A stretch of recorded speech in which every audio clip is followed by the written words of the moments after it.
You kind of touched on the impact it can have to patient outcomes, which is the most important, but also financially. Maybe just talk for a minute. What's the impact then to financial operations for a health system? Okay, I'll give you one. I was just looking at some data from a system I've been working with. In elective surgeries, what they showed is that someone with an AKI, with a mix, of course, of acute renal failure, because these often progress all the way to renal failure, had a 7.4-day increase in length of stay. Wow.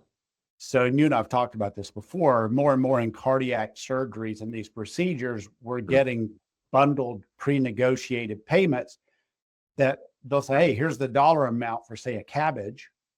And in that bundle, they include a number of days of stay that should be typical. Well, if you go beyond that, it's your problem as a system. It's almost like a readmission rate, right?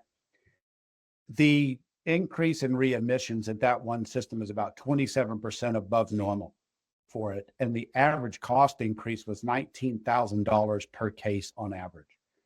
And so for a healthcare system, from a financial viability perspective, it's really important to meet the criteria of those bundles and the amount of money that you're paid for doing the work you're doing.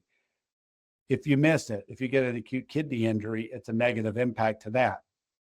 If a patient goes to dialysis, it's also a negative impact already to an EQMS score.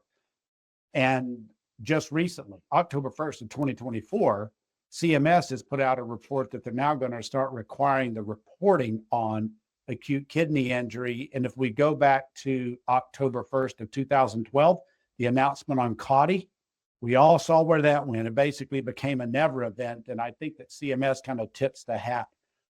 So it's going to become more of a problem financially over time too, as CMS is diving in as a reportable incident.